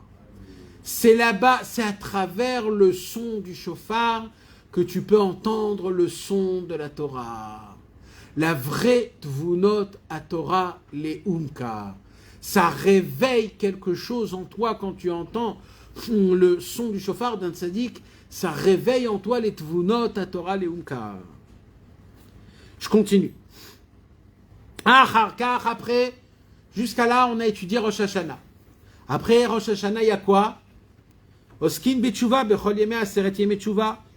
Utshuva kolelet gam ken prinat shnei yichudim. Sheze bechinot teshuva, tashuv, he. C'est quoi tashuv, he? Tashuv, c'est Yehuda Ilaha. He, c'est Yehuda Tata. He, c'est la Malchut. Tshuva, c'est de prendre les deux et de les faire. Sheze bechinat, c'est pour cela qu'on voit dans la teshuva deux façons de Yehuda Ilaha, Yehuda Tata. Comment? Il y a dans la Torah 2 pasuk qui se contradisent. Un pasuk qui dit Shuvu Elai va Shuva Alechem, ça veut dire revenez vers moi et moi je reviens vers vous. Et il y a un deuxième pasuk où il y a écrit Ashivenu avinu le Toratecha vekarvenu malkenu lavodatecha. Ça veut dire quoi? Ça veut dire Hachem ramène-nous. D'un côté, on nous dit reviens vers Dieu, et d'un autre côté, on dit Hachem, Hachem, reviens vers nous. Alors c'est qui doit revenir vers qui? C'est moi vers Hachem ou Hachem vers moi? C'est deux psukim. Alors, le Rav de Tchérin, il donne une réponse. Il dit non, t'as pas compris. Celui qui est au niveau de Yehuda, il a. Alors c'est Hachem qui vient vers lui. Celui qui est du niveau de Yehuda Tata, comme nous tous, c'est nous qu'on doit revenir vers Hachem. Mais à Rosh Hashanah, qu'on fait que un jour c'est Yehuda Ila, un jour c'est Yehuda Tata, alors à Rosh Hashanah, ça se passe les deux en même temps. C'est Enou et Hachem qu'on vient l'un vers l'autre. C'est pour ça que c'est la seule fête qui est que 2 jours. Pourquoi? Un jour Yehuda Ila, un jour Yehuda Tata. Un jour Hachem il vient vers nous, un jour c'est nous qu'on vient vers Akadosh Baruch Hu. Bechinat lo avo b'Yerushalayim. Après, mes amis, qu'est-ce qui se passe à Yom Kippour alors? On a dit pendant les Aseret Yemei Teshuvah, Rosh Hashanah, on a réparé quoi? Avec tout ce qu'on vient de dire, on a réparé à Rosh Hashanah le Yehuda Tata'a. C'est-à-dire l'unification d'Hachem en bas. Pourquoi? Parce que comment on répare, comment on couronne Hachem en bas quand on lui demande des demandes matérielles? De la parnassa, de la refoua, de la vie, des habits, de la simcha. C'est comme ça qu'on le couronne Hachem. Quand on lui donne à lui, nous gérer notre vie matérielle. Donc à Rosh Hashanah, on va demander à Hachem, donne-nous la vie matérielle, la longue vie, etc., etc. Et après qu'on a fait tout ça, Yehuda Tata, et que pendant les 10 jours, on a renforcé la malchoute, qu'est-ce qui se passe à Yom Kippour, le 10e jour, où la malchoute, elle devient malchoute Sheba Keter, elle arrive à recevoir le niveau le plus élevé de la malchoute. À ce moment-là même, à Kadosh, là on arrive à Yehuda Ila. C'est pour cela qu'à Yom Kippour, c'est interdit d'aller avec sa femme. Interdit. Pourquoi? Parce que Yehuda Ila, c'est un Gdushat Abrit qui est super élevé. Donc il n'y a pas besoin d'être avec sa femme, c'est interdit. Mais en plus de cela, on ne mange pas. On n'a pas besoin de travailler. C'est compté comme un Shabbat. Comment ça se fait que Yom Kippour est compté comme un Shabbat? Shabbat Shabbaton. Comment ça se fait que Yom Kippour il s'appelle Shabbat? Il pose la question. Le Rav de Tchérin. Comment c'est possible? Il dit Vadaï c'est possible. Pourquoi? Parce qu'on a dit que celui qui est dans le Tikkun Abrit, il les aurait de prendre les lametet melachot et les rendre tal bracha. Il a même plus besoin de travailler de manière que ça devient Shabbat. Les 39 travaux de Shabbat que c'est interdit. Comme Yom Kippour, il a atteint un niveau de Gdushat Abrit. Après une préparation depuis Rosh Hashanah, il a atteint un niveau de Gdushat Abrit jusqu'à c'est interdit d'aller avec sa femme, qui s'habille tout en blanc, et que c'est appelé un Shabbat, Shabbaton, c'est équivalent à un Shabbat où on n'a plus besoin de rien du tout.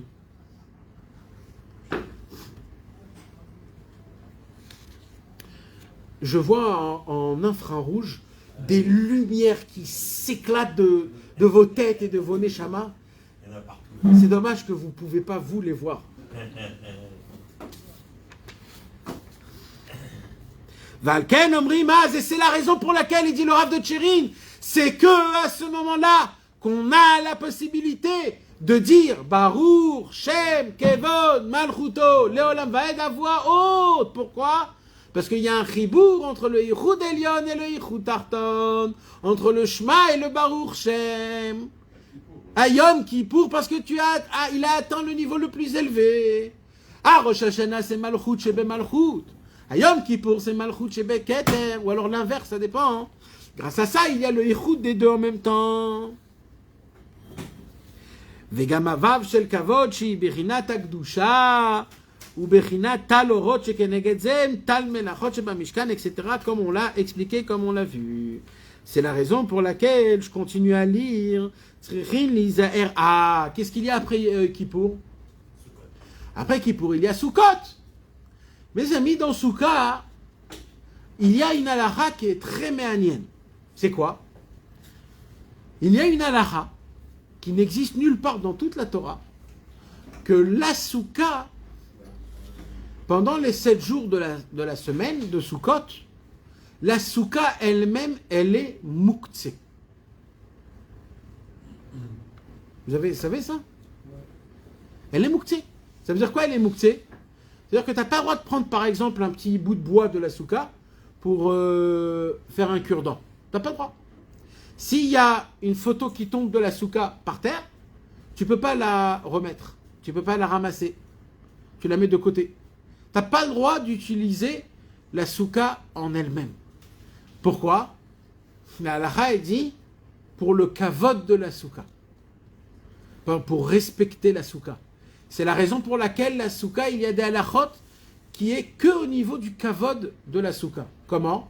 On n'a pas le droit de mettre une poubelle dans la souka. On n'a pas le droit de mettre de cuisiner dans la souka. On n'a pas le droit de mettre une casserole vide dans la souka. On n'a pas le droit de laisser des ustensiles que tu as mangés de manière vide et sale, c'est interdit. Il faut toujours que la souka, elle soit dans le kavod le plus parfait. Le Rav de Tchérin, il dit Lama, Makara, Lama. Il dit Pachout. Après que tu as fait Rosh Hashanah et Kippour, tu as été Metaken le Brit. On a dit que comment on est Metaken le Brit? Grâce au fait qu'on enlève la Gahava et le kavod personnel et qu'on le redonne à Hachem. Donc automatiquement, puisque le kavod il appartient à Hachem, Hachem te dit maintenant, c'est où que je suis? Dans la souka. Maintenant, le travail, c'est de donner du kavod à la souka. Tout le travail pour la Gdushat Abrit, c'est de donner du kavod à la souka, de mettre du vav dans le kavod de la souka.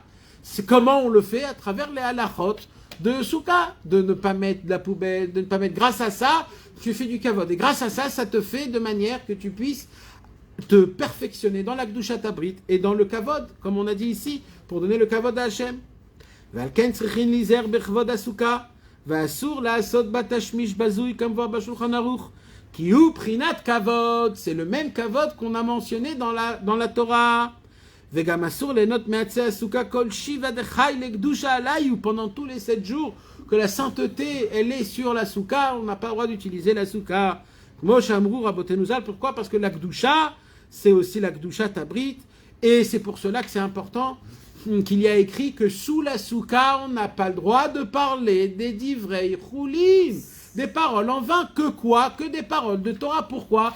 Parce que quand le kavod autour de toi, il est parfait, les mots que tu sors de la Torah, ils sont éclaircis. Donc si on veut béhémet goûter parfaitement ce inyan que Rabbeinu il dit, que quand tu étudies la Torah, les mots de la Torah, ils vont s'allumer en toi, sous la souka, il n'y a pas plus fort que ça toute l'année, parce que la souka, c'est le kavod, c'est la Gdushat Abrit de Rosh Hashanah et Kippour. Quand tu es sous la souka et tu étudies sous la souka, toutes les paroles de la Torah, elles sont vraiment lumineuses. Il dit, le Rav de Tchérin, vous croyez que j'ai terminé? J'ai même pas encore commencé. Maintenant, il y a les 4 espèces du loulav. C'est quoi les 4 espèces du loulav? C'est équivaut, il dit le Hari Akadosh à quoi? Aux 4 lettres de Hashem Itbarach. Yud, Ke, Vav, Ke. C'est quoi le Yichuda Ila et c'est quoi le Yichuda Tata? Yud, Ke, Vav, c'est Yichuda Ila. Et le He, c'est Yichuda Tata. Vous vous rappelez, c'est quoi ce qu'on dit, mes amis? On dit que quand un homme il prend les 4 espèces, il faut que toujours les 4 espèces y soient collées. Pourquoi ils doivent être collés? Parce que tout le concept qu'on a étudié, c'est qu'il y a un Yichuda Ila, Yichuda Tata, toujours ensemble. Et le Yichuda Ila, il se fait à travers les 4 espèces. Comment? Ve'alken omrim ba'em et a. Puisque maintenant j'ai été zoré de la Gdushat Abrit à travers Rosh Hashanah et Kippour, du Kavod à travers Sukkot. Alors, qu'est-ce qui se passe maintenant? Toutes les paroles que je dis, ils sont allumés, ils arrivent à allumer des mondes. C'est la raison pour laquelle on nous ordonne de prendre les 4 espèces et de faire le Hallel avec les 4 espèces. Et on ne s'arrête pas au Hallel, on va aussi faire les Hoshanot. Hoshana, on va le répéter. Pourquoi on va le répéter? On va répéter des mots, que ces mots-là, on va les allumer dans le ciel. On va allumer des mots. Et pourquoi on arrive à le faire? Pourquoi on le fait d'Afka avec les 4 espèces? Justement parce que juste avant, il y avait un tikkun du Gdushat Abrit et le kavod de Hachem. Donc maintenant, on te donne la permission avec les 4 espèces de lire le Hallel, parce que les mots du Hallel, quand tu vas les prononcer, ils vont s'allumer dans le ciel. Valken omrim baem et halel, valken mevachin, et c'est la raison aussi, regardez comment c'est beau, ça va à fond. C'est quoi la bracha qu'on fait sur les 4 espèces? Normalement, comment on devrait faire la bracha normalement? Baruch ata Hashem, Baruch ata Hashem Elokeinu melech haolam asher kideshanu b'mitzvotav v'tzivanu al netilat, non, al netilat arba'at aminim. Normalement, c'est comme ça que ça devrait être passé. Mais on fait quoi? Al netilat lulav. Maintenant, je comprends pas. Et les autres? Alors il dit Rav de Tchérin, comme le lulav, il équivaut au vav, le plus long, le plus grand. Et on a dit que le ikar, c'est le vav dans le kavod. Toutes les 4 espèces, ils sont appelés au nom du vav, la Kedushat Abrit.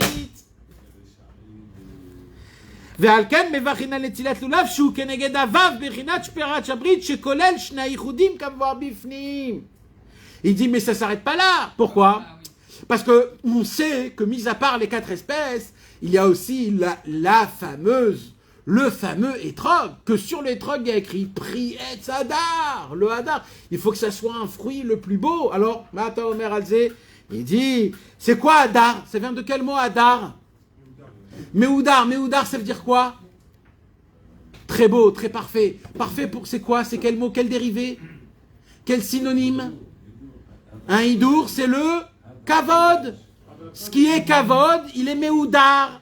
Le prix Etz Hadar répare. Le etrog, il répare le kavod et la gava.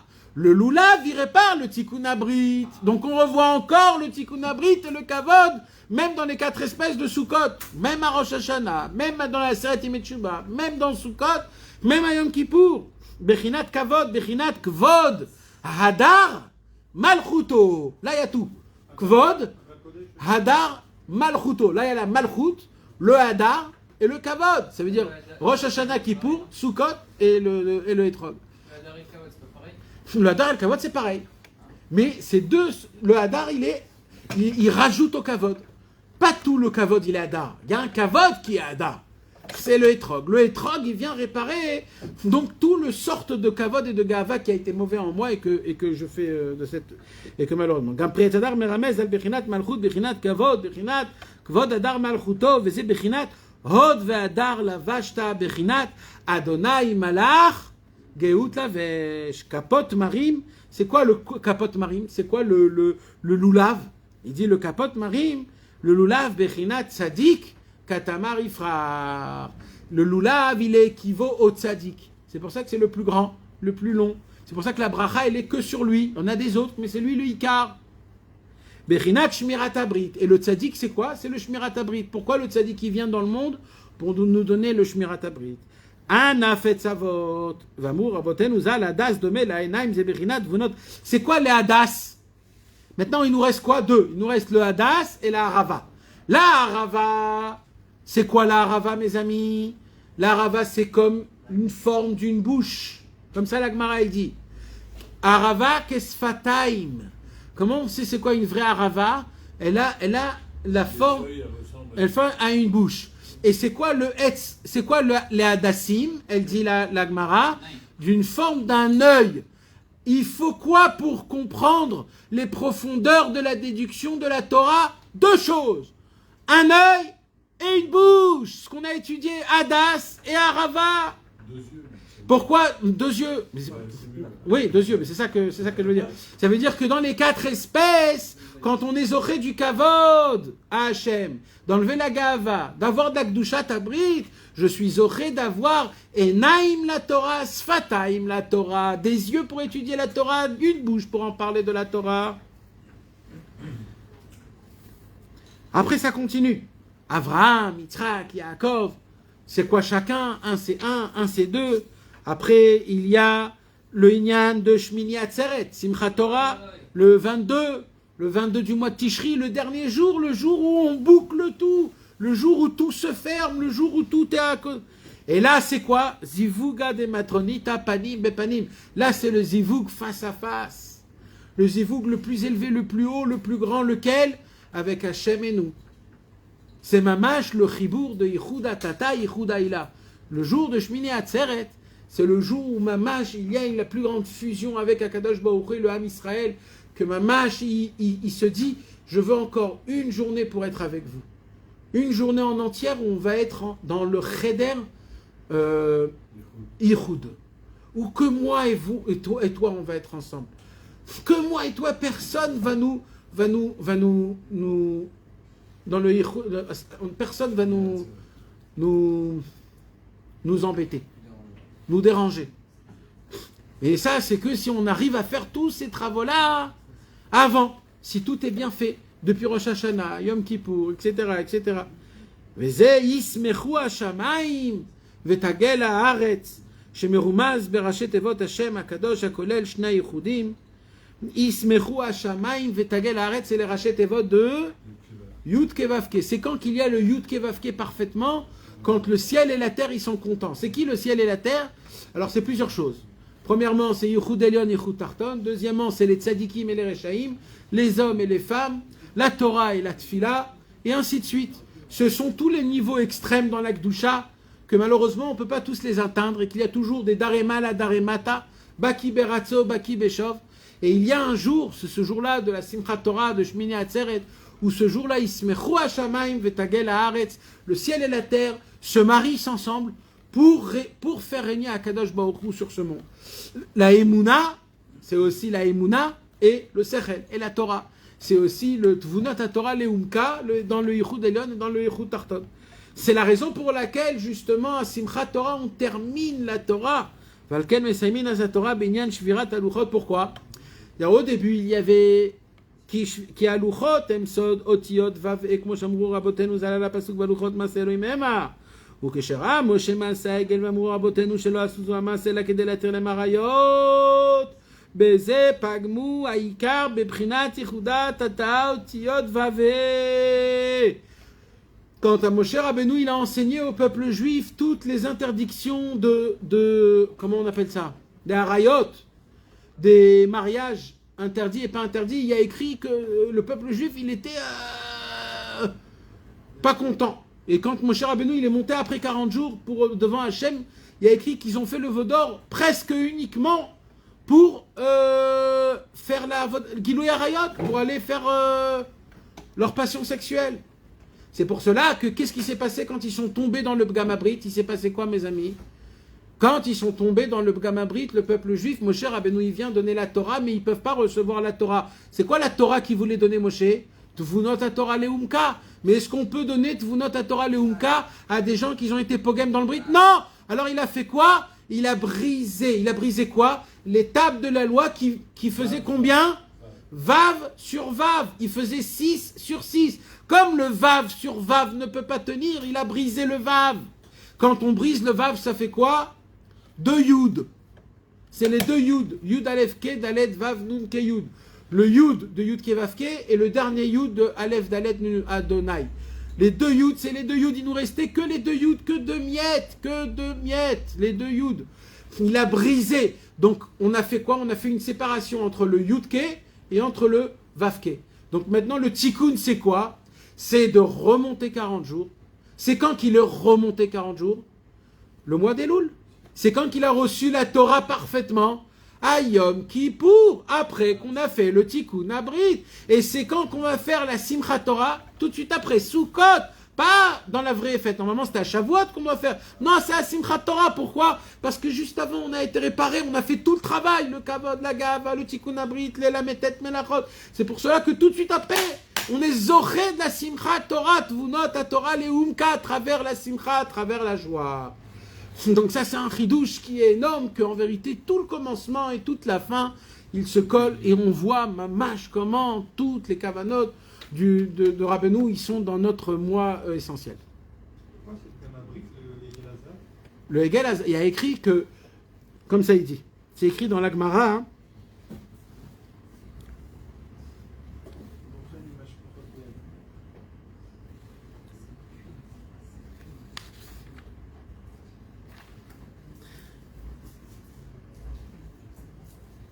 il y a écrit que la raison pour laquelle ils ont fait le Vaudor, c'était pour faire du Gilui Arayot.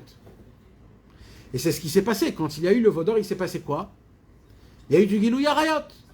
Il y a eu Mamash Gilui Arayot. Et on voit donc que Bémet, c'était ça le problème.